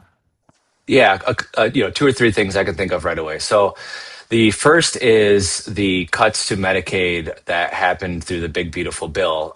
We have one of these hospitals that are on the at-risk of closing list in Dixon, which is in the district, and there are other rural health facilities within our district that are, struggling as well, even if they're not officially on that risk. And that, that is directly going to be impacted by the cuts that are coming from that bill that he was a champion of. The second, he voted 4 times to allow the war with Iran to go on, while that's driving up fuel and gas prices. He's worried about, he talks about he's worried about China and all that. Obviously, this war has just completely, lessened our power, weakened our alliances, all of the things that if you really care about, the superpower struggle is going to make it worse. And then on top of that, he voted against the infrastructure bill, which thankfully did pass. But, if you care about, in these rural areas, the building trades and construction, that's one of the few blue collar pathways where you can make a living wage and a pension and healthcare. And he voted against that, which is like one of the things that is driving construction right now. And these blue collar sectors are all in decline, and construction is one of the exceptions to that. So, his voting record is just terrible across the board. But those are some things that are directly impacting people, or would have, if he would have gotten his way and eliminated the infrastructure. And then the final thing is he voted against the PACT Act, which expands veterans benefits for veterans who are toxic burn pit exposure, Agent Orange, like my grandfather, which to me is one of the most just inexcusable votes that he's taken. Bipartisan vote on that. So those are a handful of votes that I really think people, when they're exposed to it, they are pretty shocked. Well, that's enough. Right? I could go on. Yeah, wrong, but it sounds like there's other things too. What are people in the district saying to you when you're knocking doors and you're having meet and greets on their porches? What are they telling you are the most important things? We know affordability, but if you can kind of drill down a little bit and tell us like specifically what is breaking their heart and making them not have sleep at night. The one thing that I hear, and it's something where I can really connect with them, but I hear it across the district, is whether they're parents or grandparents, like people are across the political divide too. People are incredibly worried about their kids' future in, economic sense, and just stability and kind of the social contract that is just kind of like crumbling right now. People are just really freaked out at the direction of our country, and very few of them think that their kids or grandkids are going to be better off than they are. Healthcare is a huge one. Even if you have employer-sponsored healthcare, you're on the Affordable Care Act. Those prices have been skyrocketing. So people across the board, I talk to farmers and people in these small rural communities that have to drive an hour to get access to a hospital, and they're like, well, if I get injured, while I'm working in the field, and then I have to get to a vehicle, and then I have to drive an hour, and I'm worried about, that's a death sentence. So, obviously the gas and diesel costs are, from this war are a newer concern, but people just, holistically are feeling very, very scared, anxious, and worried about the future of this economy and just the stability of America.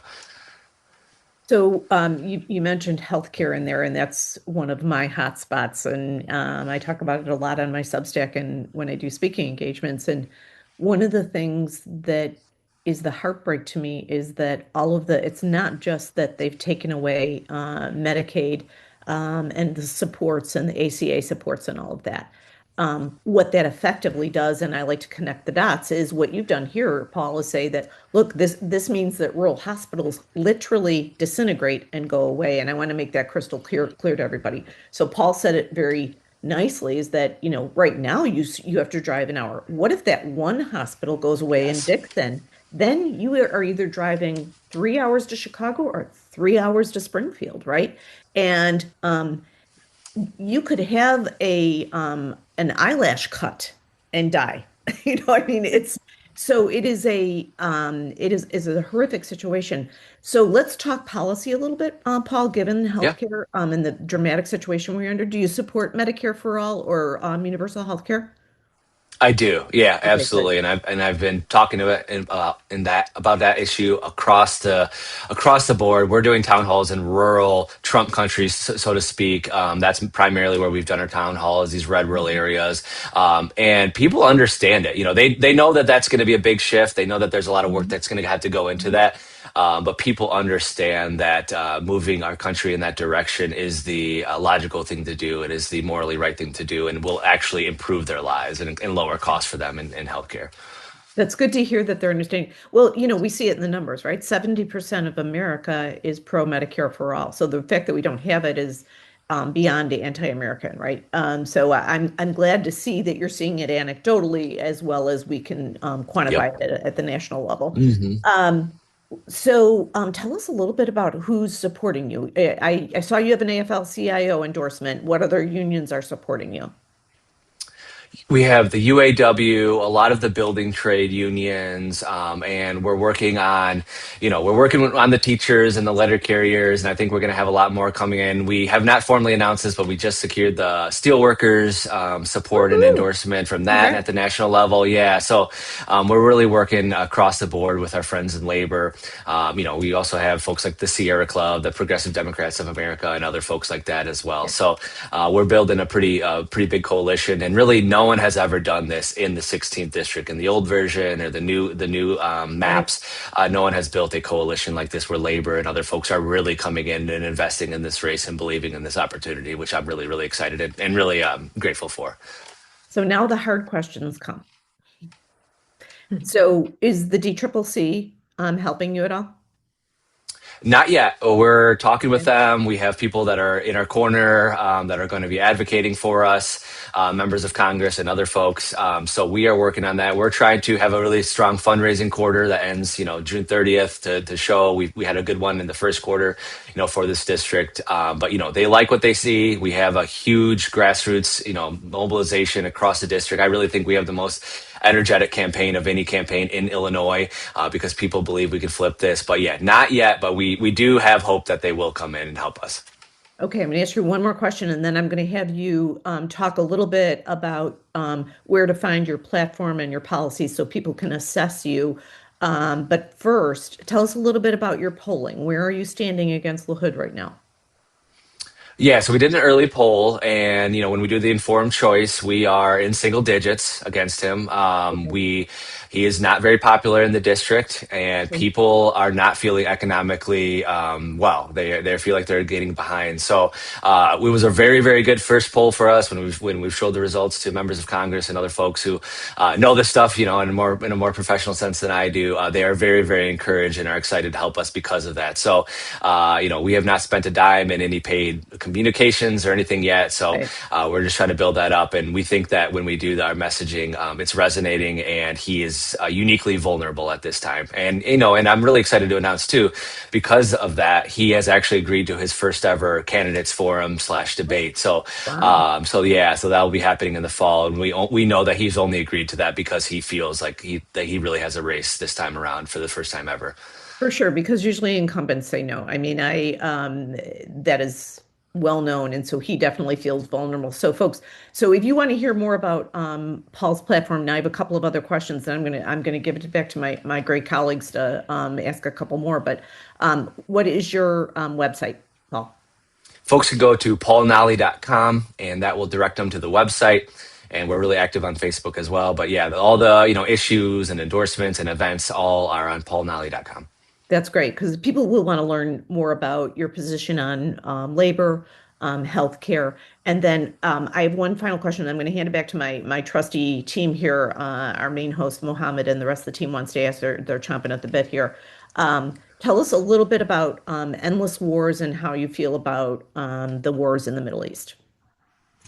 Yeah, so it's really come full circle to me running in this race with this war in Iran that's, maybe on, maybe off, because I got involved with politics back in 2004 in the early days of the Iraq War, and I became a really active member opposing that war as a teenager when I was 15 years old. I was raised by conservative people, so was not politically engaged. And so that was what really opened my eyes to progressive politics and the world in a different way.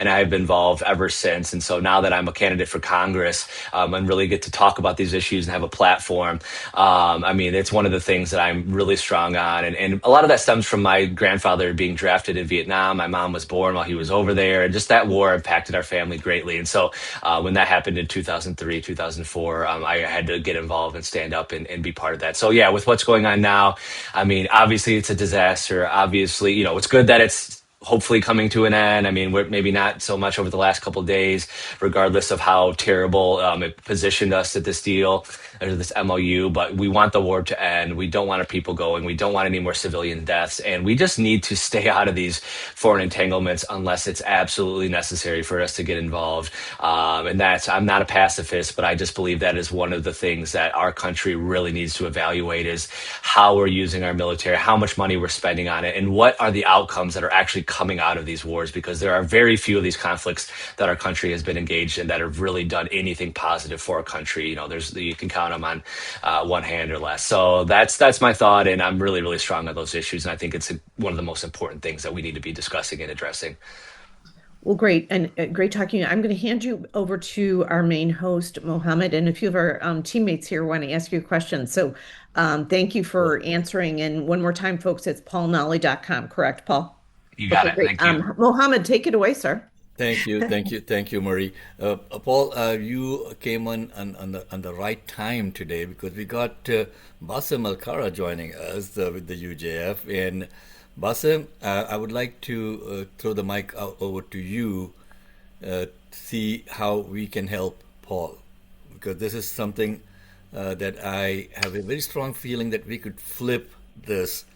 Because the lahoods are basically hoods, okay? I mean, I can't put it more mildly than that. And then we got Victor also joining us as a person of the week.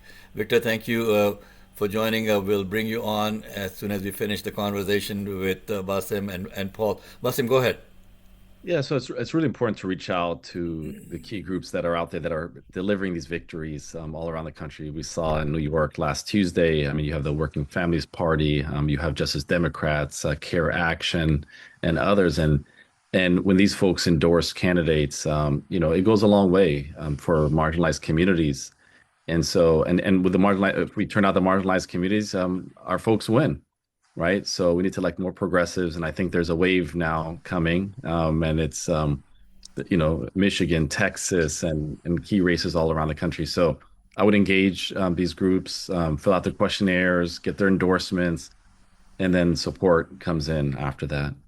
Yeah. Normally at this time, folks, we have Maria Mazza first segment of, breaking the echo chamber. And Maria is a legislative attorney who has written a lot of legislations for human rights also over here in the Chicagoland and Illinois area.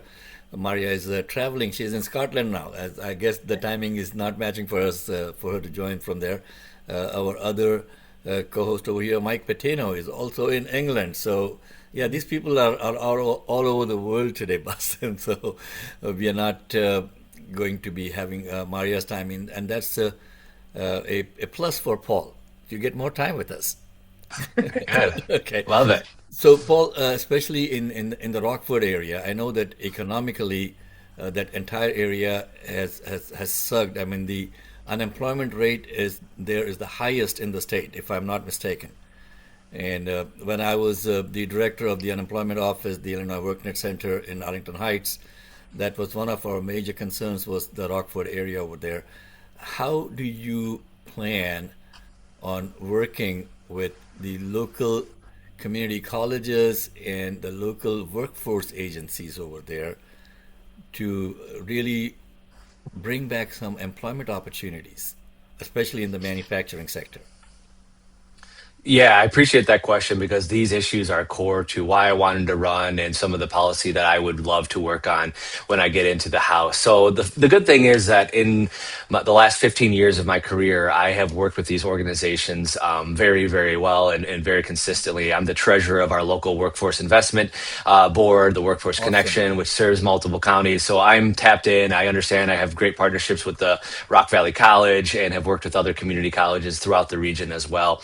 And what I really want to address is the idea that our country, and Rockford being a quintessential example of it, and the communities throughout the Rust Belt and beyond, the deindustrialization that has helped, or caused this problem with unemployment and this job, that was a deliberate decision that our lawmakers, along with their corporate donors and corporate leaders across America, that they made together with these trade agreements and other policies that led to my community of Rockford just being completely hollowed out over the last 50 years. Rockford was one of these areas that you could go right out of high school, get a great job, have a pension, have a union healthcare, and all of that, and that it does not exist. That's why it's really, I get to go tell young people about the building trades, because that's a slice of that blue collar world where that does exist. But as far as going forward, I think the federal government needs to make massive investments into incentivizing small and medium sized manufacturers to expand, to bring jobs back overseas, to modernize manufacturing,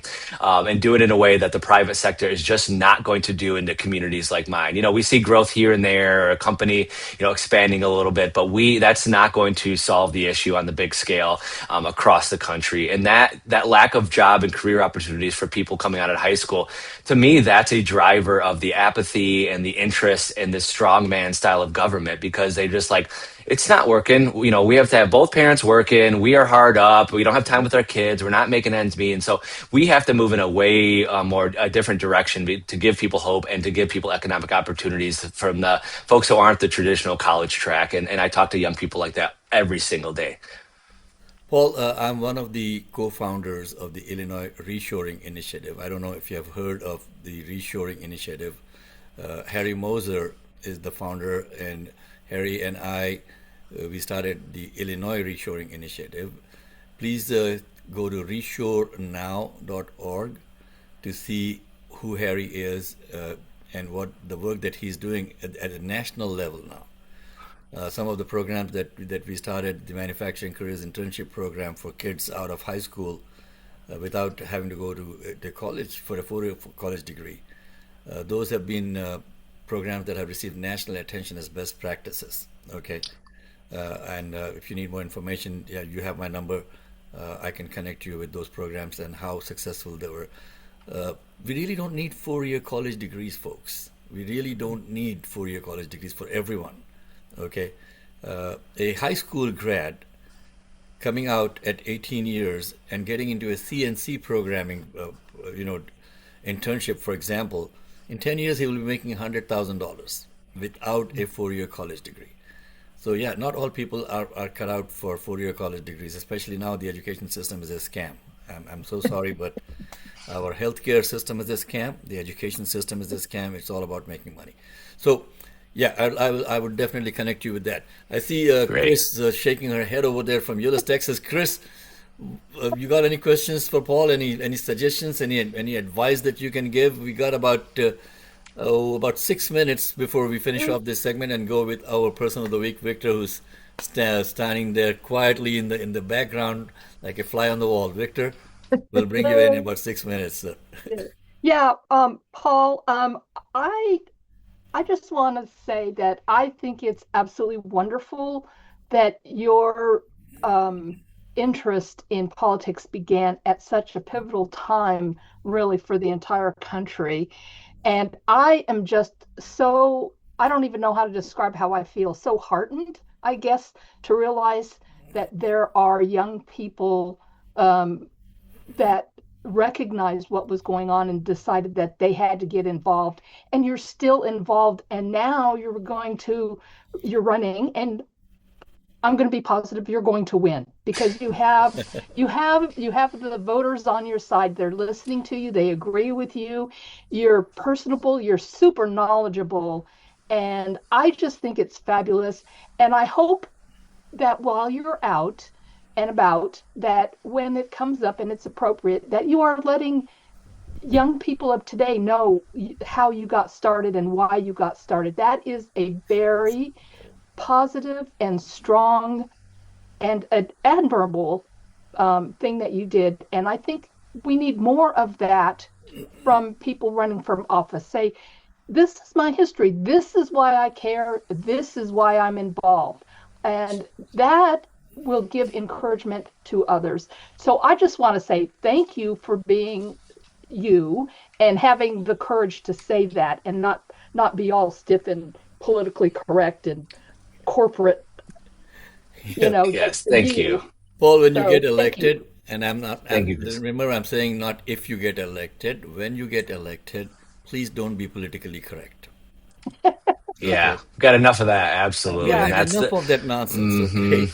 And mm-hmm. I want you to stay on for our person of the week, Victor, who's a brand strategist, and maybe we can learn from Victor how to brand a person into running for Congress also. Okay, so Basim, we got some great guests this morning, and thank you also for joining us from California. But Sheila, you got any questions for Paul? Yeah, I just want to congratulate Paul because you're like the David coming up against a Goliath.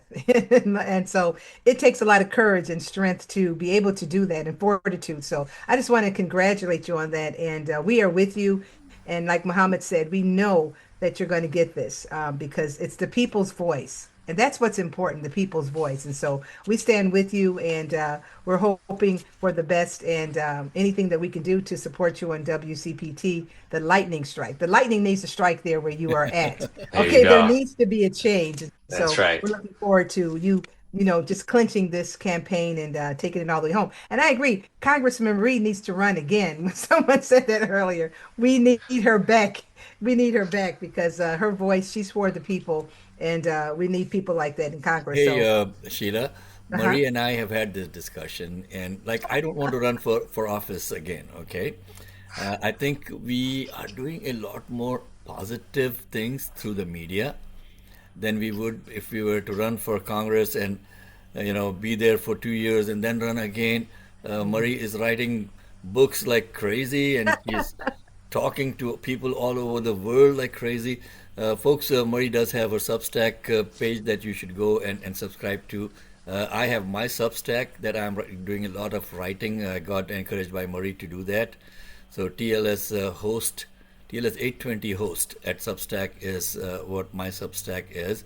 And let's bring in Victor now. Victor, thank you for joining. And the conversation today, my friend, is going to be more on how do you brand yourself as a political candidate. Okay, Victor. Yes, So, Dr. yes, White, if you can please introduce our yes. person of the week.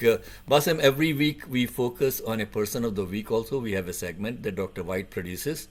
We like to highlight people who are doing good, who are contributing and not getting the recognition that they deserve.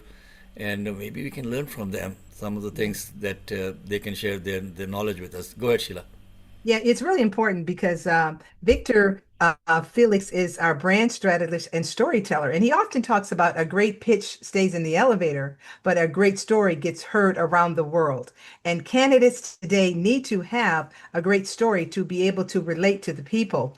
Victor Felix is the only brand strategist who makes storytelling the most fun part of your business. And we want to have fun as well as voting for the right people. We know that. And he utilizes his power of storytelling to help companies connect with the prospective clients and build customer loyalty so that they can generate more revenue.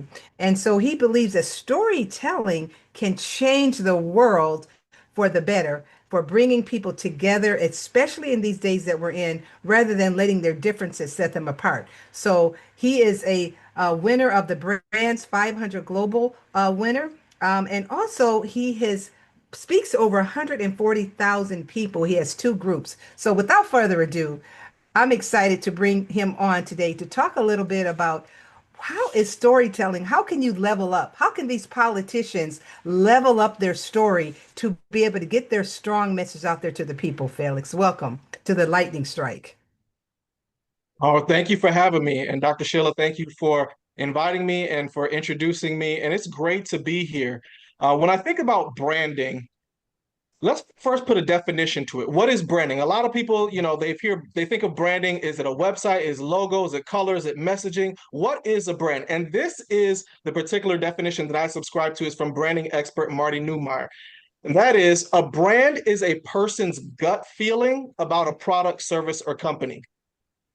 So the first thing is it's an emotion. It's something that people feel, right? That is what I believe to be the root of branding. And if we're looking at in terms of politics, the ones who win are the ones who speak in the voice of the people. They give people a vision of what the world could be like if you elect me, right? So when Martin Luther King, got up there in 1963 and gave his "I Have a Dream" speech, he didn't say, and I'm going to borrow from Simon Sinek here. He didn't say, "I have a 10-step plan to end racism in America," although that would have sounded nice. He didn't just give us a what or even just a how, but he gave us a why. He gave us a vision of what the world could be like. He said, "I see an America where my 4 children will not be judged by the color of their skin, but by the content of their character. Whether you were black, white, Hispanic, Asian, Jew, Gentile, whatever you were, you could get down with that." So give the people something to believe in. What will change?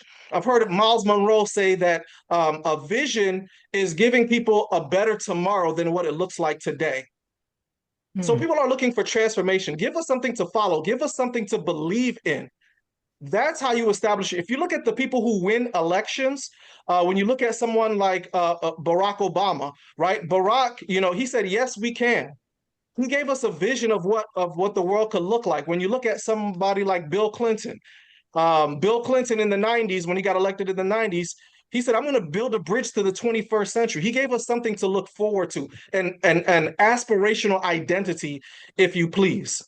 So I think that's one of the first things you have to do. Speak in the voice of the people, give them a better tomorrow. What does the world look like tomorrow as a result of you electing me today?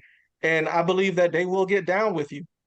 Yeah, what led you to level up your storytelling? Because a lot of people are just having a pitch in the elevator and that's it. And I think today, with a lot of people running for office, since we're talking about politics, they do need to level up so that people can hear them. So how can they level up a little bit more? And what led you to do that in your career? All right, so we'll start with the first question, and we'll go to what happened in my career. The first question is how can you level up? I live by this saying, and I'm gonna just relate it to business here. Treat people like they matter to you, and they'll treat your business like it matters to them. That's good. That's the key right there, right? I'll never forget this. One of my teachers in high school said to me, and you probably heard this as well, but it's always stuck with me. I remember I was in 10th grade when I heard this. Said people don't care what you know until they know that you care. So don't be a politician who just there's ones who talk about it and those who be about it. Don't just talk about it, be about it. Don't let this people see you saying a lot of good things. Let us see you doing good things in the favor of the people. That's how I see it. What got me into this? I'm genuinely curious about people. What makes them tick? What makes people do the things that they do? So I remember a few years ago, I was reading a lot of business books. I was reading books like Good to Great by Jim Collins, Built to Last, all these leadership books. I was inhaling John Maxwell like crazy. And so as I'm spreading out all these books on business, this is what I found. A company can do a lot of marketing. In other words, all that stuff that's coming out of their mouth, right? And still fail. But I have yet in all of my research to find a company with a good brand. Remember, we said the brand is the way they feel about you, the emotional connection. I have not found a company with a good brand that's ever failed. So I'm a pragmatist. I like to take simple things that work and use the heck out of them. So storytelling is the number one way to sell a product or service. The research, the results, the statistics all prove that, right? You can't get away with that. That's just it. So I said, okay, well, if that's the number one way to sell a product or service, I'm going to be a very much an advocate of storytelling. So if you can't get away from it with me, whether it's on my website, my social media, a shirt that I'm wearing, like I believe in what storytelling can do, and I believe that storytelling, and I'll give you the overall vision. I believe that storytelling can bring us together better than our differences can tear us apart. Whether you're male, female, race, socioeconomic status, all of that. I believe our stories can bring us together. So there's the why, Dr. Sheila. What's the difference between just a pitch and a good storytelling? If you're in an elevator and you have that opportunity, a lot of people will just give a pitch when they introduce themselves, but they don't know how to lead into their story. to get more interest? How do you do That's a that? great question. That's a great question. So the pitch gives me the what. Mhm. The story tells me why. It tells me why this matters. So the pitch is going to it's more like you're coming at me, you're targeting me, where the story invites me into something. And in marketing, on a daily basis, people get an average of 3 to 5,000 marketing messages coming at them per day. Yes. And what we're trying to do is, because our brains are being overwhelmed with all this information, what we're trying to do is we're trying to weed out what's important. And what storytelling does, you become that light spot in a bunch of dark pitches, and it illuminates and says, "Wait a minute, this is important." Mm. Wow. Wow. Important. That is really important. How can a person get a hold of you? Because you do one-on-one coaching. There's so much that you do. You help people to elevate their story. You do one-on-one coaching. You do personal branding. What's the difference between personal branding and company branding? And then also, I want you to give, how can we get a hold of you? Because you're needed, not only for the politicians that we have, Paul and Bassem, but there's people that need to know how to level up. So those two questions. Sure. All right. So personal branding and company branding. Huh? So right now I'm working with a couple of businesses on their particular personal brand story. If you don't know what a personal brand story is, it's basically what the story of what you've overcome, the struggles, the obstacles, the frustrations, what led you to what you're doing now in your life. I geek out on this stuff, right? I've studied screenwriting, so I use screenwriting to kind of help put this. If you know, screenwriting is the way what they do to write movies, Yes. right? And so I use that to help put their personal brand story together. So we're working on that. So what I do is I sit down and I interview them, and get this. We record it. We get the story out of them, so I can put the story together. So a personal brand is really about. Put it like this. We'll go with Apple, right? Mhm. If you were to give a personal brand story, you're going to give that about Steve Jobs. Okay. If you want to give the company story, you're going to talk about more so about the product, the vision, the mission, maybe values and stuff like that of the company, right? The most compelling story you can ever give is your personal brand story. I found this out honestly by accident. I didn't even, it wasn't until I never forget, I was on a Zoom, and I had to give a presentation to it was about 80 to 85 people on Zoom. Mm. And that morning I was like, I was gonna give my story, but then I was like, I don't need people knowing all this stuff about me, to me, my story wasn't that big of a deal, Mm. right? And so I was like, I had another presentation prepared. I said, I'm gonna go with that one. I'm glad the other voice took over, and I ended up telling my personal brand story, and it was crazy. Like, everybody was in tears. People were calling me afterwards, like, "Why are you making me cry like that?" To me, my story wasn't even much. And guys, here, let me say this, because this is the misconception about telling your personal brand story, is that you might feel, "Oh, my story's not that dramatic. I didn't go to prison or anything like that and come out like I didn't." No, everybody has a story, and every story is important. And it's not about what the story. It's more so about how you tell the story. So Mm. it's not just what it is. It's not about telling a story. It's about a well-told story, and that's what I help people do: tell their story well. So I hope I answered the question. That was Yes, probably you a long did. answer to a Well, we short got question. about 4 minutes, 5 minutes to finish off the show. And Wasim, Okay. if you could please come back on video. I want to take a screenshot of all of us, and I tried taking a screenshot before, and a couple of the eyes were closed. I'm like, I'm not going to take that screenshot. So big smile, everybody, and let's get a screenshot of all our guests today. So, and then I'll email this out to you guys, so you have it, and then you can do what you want with it. But Paul, you lucked out, man. You came on the right day today with us over here. Okay, you're getting some great advice from some great people, and thank you so much again, Basim, for joining us also to talk about UJF and what you guys are trying to do. It's all about what Hillary Clinton or someone had said at one time, right? It takes a village. I guess it was Hillary Clinton, and it's going to take all of us to steer this country back in the right direction, folks. We cannot afford to sit back and let these people who are basically puppets with the Zionist regimes out there in the world, and we have got our own versions over here. APAC, we have been beating APAC to death, but now APAC has become very smart. They are rebranding themselves, Victor. They are rebranding themselves into little things, and this group and that group. And anytime that you talk about them, oh, you're anti-Semitic. Excuse me, I think we got a Semite in this group over here that we have today. You know who that Semite is? That is Bassem, because he's from Gaza. He's actually somebody who can trace his Semitic roots back to that part of the world, not these Polish guys coming in, changing their names to Netanyahu, and then saying, oh, we represent the Jewish people. No, you don't.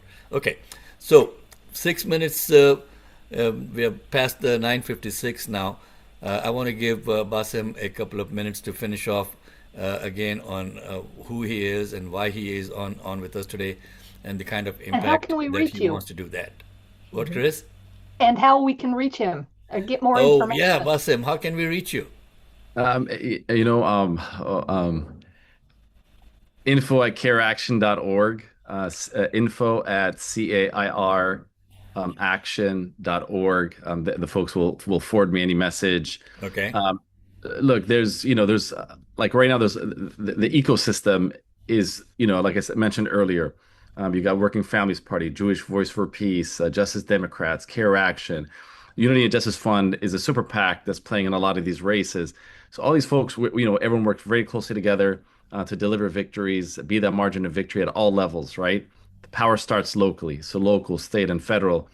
And I think there's this coalition, who would ever imagine? I mean, look what's happened in New York. Brad Landers, him and Mamdani coming together, Yep. and then the Jewish community coming out in huge numbers for Mamdani and for Brad, and really sent the message. I mean, look, Brad Landers' victory, last Tuesday was big. It was a mandate that, the Jewish community stands for justice, right? And because if you look at his district, it's a sizable Jewish community, and they sent a message nationally that, you know what, we're coming together, we're uniting on issues of justice, fighting for the working class. And that's a message that's resonating with all different communities. So, I just get the honor of working with all these different communities, and we're building power together, and we're making things happen. Thank you so much for that, Bassem. Folks, remember that at the end of the day, when I travel, for example, when I pull out my passport, it says citizen of the United States of America. It does not say Democrat or Republican or this or that. My identity is I'm an American citizen. And we should all be proud of that, because we're coming up to our 250th anniversary, like Chris was saying in the beginning, in the first hour. Let's come together as a country and celebrate. Let's also make sure, I'm very particular about this, guys. Don't buy foreign-made products to celebrate America's greatness. I don't want you waving that little flag with Made in China on it, okay? Make your own flag at home. Buy American products, union-made products, to celebrate our pride in our country, folks. Why do we have to have buntings across all places and made in China? No, thank you. Don't do that. Okay. Bassem has got his email in the chat, and we will be posting it on our YouTube channel, Bassem, later. And Victor also has got his information in the chat room over here. At the end of the day, I think we should have it up by tomorrow on our YouTube channel, which is at TLS Radio, and also on our Facebook page, which is again TLS Radio. Our website is tlsradio.com. Please go there, become a subscriber. We don't want to take corporate advertising at all to keep the show going, folks. You can subscribe for as low as $10 a month to support the show. It's not asking much. Cup of coffee at Starbucks, which I don't ever go to Starbucks because they are Zionists and they support Zionists. Don't support people who support the forever wars. Paul, any final words before we let you go? We got about 2 minutes to finish off. I just appreciate the opportunity to be on here, to be on today. I appreciate everything that's been said and all the guidance and wisdom. And we are working incredibly hard to flip this district and bring a lot of the values that were just being discussed into the halls of Congress and in a movement across this district that folks have never seen. So I appreciate the opportunity to talk about it, and really excited about the opportunity we have going forward to November. So thank you so much. Well, thank you all, folks. It's 10 o'clock. We are signing off for the day today, and we'll be back here on July 4th. Do join us on Facebook over here, on Zoom, on WCPT, and heartlandsignal.com around the world. Thank you so much, and thank you, Dr. White, Chris Hilbert, Basim Elkara, Paul Nully, Murray Newman, and Victor for joining us this morning. Over and out, finishing off for the day today.